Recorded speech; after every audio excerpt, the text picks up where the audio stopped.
បាទសួស្តីពុកម៉ែបងប្អូនទាំងអស់គ្នាស្វាគមន៍មកកាន់វីដេអូថ្មីបងប្អូនទាំងគ្នាខ្ញុំសូមនិយាយថាវ៉ាវអស្ចារ្យតែម្ដងអស្ចារ្យមែនទែនលយមែនទែនបងប្អូនទាំងគ្នាលយខ្លាំងមែនទែនលោកពូម្នាក់នេះគឺគាត់បាននិពន្ធបទចម្រៀងមួយបទបងប្អូនទាំងគ្នាដែលអត្ថន័យបទចម្រៀងនោះគឺតាក់ទងជាមួយនឹងចៅសៀមឆ្លៀនពៀនទឹកដីរបស់យើងបងប្អូនទាំងគ្នាគឺថាអត្ថន័យក៏ដូចជាពាក្យពេចន៍ក៏ដូចជាពាក្យមួយចំនួននៅក្នុងក្លងឃ្លានៅក្នុងបទចម្រៀងដែលគាត់និពន្ធគឺថលលយមែនតែម្ដងបងប្អូនគឺអេមតែម្ដងណាហើយលោកពូសាន់បន្ទឿនគាត់បានទៅសម្ភាសឲ្យពូគាត់ច្រៀងគឺវ៉ាវបងប្អូនទាំងគ្នាគឺសរសើរគាត់មែនតែណាគាត់តែងទំនុកច្រៀងអីគឺ perfect អូខេឥឡូវកុំឲ្យខាត់ពេកយើងទៅស្ដាប់ជាមួយនឹងចម្រៀងរបស់គាត់ដែលគាត់បាននិពន្ធបងប្អូនទាំងគ្នាឥឡូវទៅស្ដាប់ទាំងអស់គ្នាអូបងប្អូនលយមែនតែម្ដងបងប្អូនទាំងគ្នាជប់អូខេតោះទៅស្ដាប់ទាំងអស់គ្នាបង24កក្កដា2025ខែមករាចងចាំសៀមជុលប្លន់ទឹកដីប្លន់ទាំងប្រាសាទតាមនតាក្របីកងទ័ពខ្មែរខ្លាំងក្រៃកុំចាត់ចូលឆ្លៀនពៀនបានចោសៀមបាញ់ប្លង់សន្ធប់យន្តហោះទម្លាក់គ្រាប់អូលើលំនៅឋានអូយត្រូវមែនតើប្រជាព្រួយភ័យបាត់ក្តីសុខសាន្តរត់កិញរំដោះប្រានអូចង់បានសុខសន្តិភាពវ៉ាវមន្ទីរអំពិលខេត្តឧត្តរមានជ័យវត្តបាត់កៅក្តីភ្នំថ្មកំបោអូស៊ីសជាជំរំជន់ភៀងខ្លួនបានមកចាក់ចេញពីក្របណាសៀមចោបាញ់ផ្លងប្រហាលោមែនទែនព្រឺរោមសូមពលរដ្ឋខ្មែរទាំងប្រុសស្រីខ្មែរក្នុងក្រៅក្តីរួមរស់ស្នេហា Oh my god ជាមូលនិធិសពរងសង្គ្រោះខេមរាឲ្យផុតណាទុក្ខាក្នុងគ្រាចោសៀមឆ្លៀនពៀនវ៉ាវបាទនេះសូមផ្ញើជូនលយមែនតើលយមែនតើលយមែនតើលយមែនតើនៅក្រៅប្រទេសសូមឲ្យបងប្អូនយើងទាំងក្នុងនិងក្រៅប្រទេសបងប្អូនលយមែនតើតែម្ដងសប្បុរសជនមេត្តាជួយនៅតែបន្តជួយដល់ជនភៀសសឹកដោយសារសង្គ្រាមឆ្លៀនពៀននិងបងប្អូនជួយដល់កងទ័ពរបស់យើងដែលកំពុងត្រូវការស្បៀងអាហារបាទ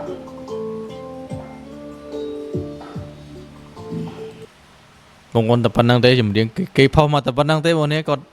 តែសរសេរគាត់ច្រៀងម្ដងទៀតប្រហែលជាឃ្លាដដែលទេមើលឃ្លាម្ដងទៀតណាគឺលយមែនតើគាត់និពន្ធមកគឺលយមែនតើណាត្រូវអត្ថបទត្រូវនឹងស្ថានភាពក៏ដូចជាភាពជាក់ស្ដែងតែម្ដងបងនេះណាបទហ្នឹងដូចជាលំនាំបទអីគេសូរីយំល្វើអីខាងឯដាងដងចិត្តឯបទហ្នឹងឯបងខាងឯដាងដងចិត្តហ្នឹងឯងបទហ្នឹងលំនាំបទលោកតាកែវសារ៉ាត់ខាងឯដាងដងចិត្តហ្នឹងឯងបងនេះខ្ញុំមិនសូវដឹងដែរតែដូចជាបទហ្នឹងឯងគឺលយមែនតើគឺអេមតែម្ដងបោសរសើរគាត់ប្រកែក្នុងការនិពន្ធមែនតើនោះនេះគឺគាត់រកទំនុកច្រៀងមកគឺលយមែនតើណាគឺលយមែនតើអូខេសរសើរគាត់អូខេឥឡូវបងប្អូនទាំងនេះយើងទៅស្ដាប់ដំណឹងល្អមួយទៀតទាក់ទងជាមួយនឹងកម្ពុជាយើងនិយាយទៅកម្ពុជាយើងគឺមានតែដំណឹងល្អទេគឺមានតែដំណឹងល្អទេ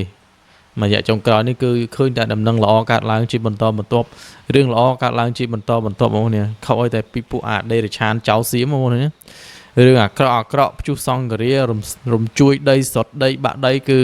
ដំណឹងអាក្រក់កើតឡើងរហូតតែម្ដងបងប្អូននេះឥឡូវនេះលើដំណឹងលហៀងទៀតទេមកលហៀងទៀតដែលសៀមគឺមានបញ្ហាធ្ងន់មួយទៀតគឺថាប្រជាជនដែលពួកប្រជាជនសៀមដែលគេមិនចង់បង្កើតសង្គ្រាមដែលគេចង់បានសន្តិភាពពិតប្រាកដគេមិនចង់បង្កសង្គ្រាមឥឡូវនេះគេចាប់ផ្ដើមងើបមកដើម្បីតវ៉ាជាមួយនឹងពួកយោធាតវ៉ាជាមួយនឹងពួកអាអ្នកកាន់អំណាចពួកអាមេតាហ៊ានមានអីហ្នឹងគេចោទប្រកាន់ថាពួកអាហ្នឹងគឺថាវាកំពុងតែធ្វើនឹងដើម្បីដណ្ដើមអំណាចរបស់ពួកវាទេបងប្អូនគឺវាមិនគិតពីប្រជាជនទេណាចឹងហើយក៏ dương chập đám chăm mơ thì tới một này cứ xia mới chập đám váy này xia mới thay váy này ok là dương tới mơ chăm mơ nông vi tổ mới tiết nàyแต่ตรงจมูกนางวิโตนี่คือยมสบายจัดมันแต่น้องนี่สบายจัดครั้งโดยสารแต่กัมพูชียืงจับดาวมีนมุกมีนมดในเลือดชาอันตรายชิดพวกนั้นคือเรื่องหล่อการล้างประตูแต่มาดองในกัมพูชียืงหมดวันนี้จังยืงเตอแต่น้องเนี่ยปรังบนตอติดมาวันนี้นะใบอนาคตประเทศชิดบ่ยืงโอเคแล้วยืงเตอสดับจมูกนางวิโตเราบอกบองสไลนี่กอดโดยจีกอดในทางสหรัฐอเมริกกันจังวันนี้คือกอดบานดังนำนี่โอเคต่อគួរឲ្យអបអរសាទរខ្លាំងមែនតើដែលប្រទេសកម្ពុជារបស់យើងគឺអាចមានសមត្ថភាពដើម្បីនាំអង្គរបស់ប្រទេសកម្ពុជារបស់យើងជនជាតិខ្មែររបស់យើងមកប្រទេសអាមេរិកហើយលក់នៅក្នុងកន្លែងបោះដុំដែលល្បីខ្លាំងជាងគេបំផុតបន្ទាប់ពី Sam Club នោះគឺ Costco អ្នកនៅសហរដ្ឋអាមេរិកឬក៏អ្នកដែលអត់ទាន់យល់ពីថាតើ Costco គឺជាអ្វីគឺជាផ្សារបោះដុំដ៏ធំសម្បើមមួយនៅក្នុងប្រទេសអាមេរិកហើយក៏មាននៅក្នុងប្រទេសកាណាដាហើយក៏មាននៅប្រទេសផ្សេងៗទៀតដែរដែលគេកំពុងតែរីកដុះដាលដូច្នេះហើយយើងពិតជាមានមោទនភាពមែនតើដោយសារតែខ្ញុំក៏ជាសមាជិកនៅក្នុងក្រុមហ៊ុន Costco ឬក៏កាត Costco ដែរហើយនៅពេលដែលខ្ញុំទៅលើកណាគឺមានតែផលិតផលរបស់ថៃហើយជាមួយនឹងផលិតផលរបស់ប្រទេសនានាដូចជាស្រីលង្កាឥណ្ឌាអីចឹងទៅប៉ុន្តែអត់ដែរឃើញអង្គរបស់ខ្មែរទេឃើញតែបងប្អូនខ្មែរដែលគាត់ស្វះស្វែងក្នុងការរកមកលក់នៅទីកន្លែងផ្សេងនៅតាមផ្សារតំបន់អាស៊ីរបស់ខ្មែរអីផ្សេងទៅប៉ុន្តែលើកនេះគឺអរគុណទៅដល់ខាងមន្ត្រីពាក់ព័ន្ធនិងខាងក្រសួងពាក់ព័ន្ធអីទាំងអស់ដែលខិតខំព្យាយាមយកអង្គខ្មែរមកវាយលុកទីផ្សារនៅក្នុងសហរដ្ឋអាមេរិកដូច្នេះយើងចាំមើលទាំងអស់គ្នាថាតើអង្គហ្នឹងនឹងមកដល់ Costco ក្នុងប្រទេសសហរដ្ឋអាមេរិកខ្ញុំនឹងថតវីដេអូទៅកាន់បងប្អូនទាំងអស់គ្នាយើងនៅរងចាំបន្តទៀតហើយទឹកចិត្តកូនខ្មែរគ្មានអ្វីទេមានតែអបអរសាទរហើយរងចាំជួយគ្រប់គ្រងជួយ share វីដេអូទាំងអស់គ្នាអូខេហ្នឹងហើយបងប្អូននេះគឺដំណឹងល្អគឺកាត់ឡើងមែនតើនេះគឺចង់ឲ្យថាខ្ញុំក៏អត់ស្គាល់ដែរខ្ញុំក៏អត់ដឹងដែរព្រោះឯ Costco នៅអាមេរិកទេខ្ញុំនៅខ្មែរគឺថាវាហាក់ដូចជាកន្លែងបោះដុំធំមួយបងប្អូនដែរតែតាមបណ្ដា Starmart ក៏ដូចជាផ្សារតូចៗនៅក្នុងសហរដ្ឋអាមេរិកហ្នឹងគេតែងតែមកយកផលិតផលពី Costco ហ្នឹងយកទៅលក់បន្តអញ្ចឹងបងប្អូនណាហើយពីដើមឡើយនេះគឺអង្គខ្មែរយើងអត់មានទេណា Costco ហ្នឹងគឺអត់បានកំងអង្គឬមួយក៏យកអង្គមកដាក់នៅក្នុងហ្នឹងទេគឺយើងក៏អានេះអាចថាជាការមិនសូវមានអ្នកគ្រប់គ្រងឬក៏មកយ៉ាងមិនយើងក៏ដឹងដែរតែបន្ទាប់ពីបងប្អូនយើងពេលការជប់ប្រើប្រាស់បងប្អូននៅខ្មែរនៅអាមេរិកនៅតាមបណ្ដាប្រទេសច្រើនទៀតគឺគាត់ចាប់ផ្ដើមងាកមកផលិតផលរបស់ខ្មែរយើងអញ្ចឹងហើយធ្វើឲ្យចំនួនហ្នឹងគឺមានកើនឡើងអញ្ចឹង Costco ហ្នឹងគេចាប់ផ្ដើមនាំចូលអង្គខ្មែរយើងយកទៅលក់ឲ្យបងប្អូនខ្មែរយើងតែម្ដងនេះណា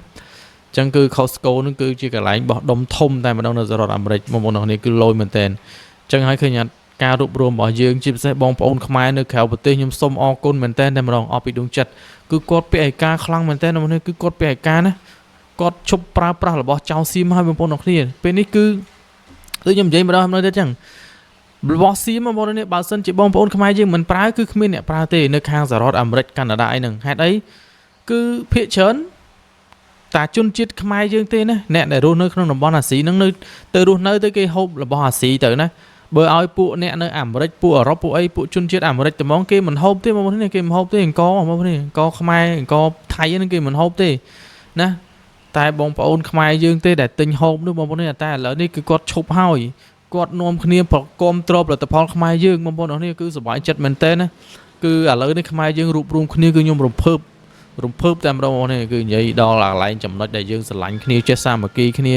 ចេះរួបរวมគ្នានេះគឺព្រឺក្បាលព្រឺរោមថាដូចមោទនភាពហាក់ដូចជាយើងចាប់ផ្ដើមមានកម្លាំងដ៏ខ្លាំងមួយសារឡើងវិញហ្នឹងបងប្អូនណា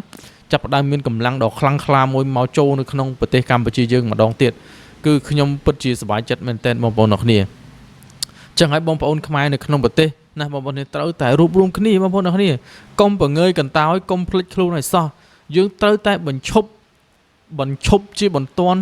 បញ្ឈប់ជារៀងរហូតការប្រើប្រាស់ផលិតផលរបស់ចៅសៀមនេះបងប្អូនអរគ្នាគឺឈប់តែម្ដងណាព្យាយាមស្វែងរកទិញផលិតផលខ្មែរបងប្អូនអរគ្នាខ្ញុំមួយថ្ងៃនេះគឺថាខ្ញុំអត់ទិញទេរបស់សៀមមកទោះបីជាបងប្អូនខ្មែរយើងមួយចំនួនគាត់នៅសល់ស្តុកចាស់ក៏ដោយណាខ្ញុំព្យាយាមក្នុងការសួរគាត់មានផលិតផលខ្មែរអត់មានខ្មែរអត់ណាបើគាត់អត់មានក៏ខ្ញុំអត់ទិញដែរបងនេះដើម្បីអីខ្ញុំធ្វើអញ្ចឹងដើម្បីឲ្យគាត់យកផលិតផលខ្មែរយើងមកលក់នៅពេលដែលយកផលិតផលខ្មែរមកលក់គឺយើងជួយទិញណាបងប្អូននេះបើយើងទៅទិញធម្មតាទៅទិញរបស់សៀមធម្មតាគាត់នៅតែលក់ឲ្យយើងទិញធម្មតាអញ្ចឹងគាត់នៅតែយកមកទៀតចឹងឯងបងប្អូននេះណាគាត់នៅតែយកមកទៀតចឹងឯង នឹងហើយបងប្អូនទាំងនេះអញ្ចឹងគឺយើងត្រូវតែរួបរวมគ្នាសាមគ្គីគ្នាណាពាក្យស្លោកយើងមានច្រើនណាស់បងប្អូនខ្មែរសាមគ្គីខ្មែររស់បែកបាក់សាមគ្គីខ្មែរស្លាប់ណាចង្កឹះមកបាច់គេកាច់មិនបាក់បងប្អូននេះដូចពាក្យខ្មែរយើងដូនតាខ្មែរយើងគាត់លោកបានបន្សល់ទុកនេះសិតតែជារឿងពិតបងប្អូនទាំងគ្នាសិតតែជាពិតជាការពិតណាហើយសំបីតែវីដេអូដែលខ្ញុំផុសកាលពីវីដេអូមុននោះគឺ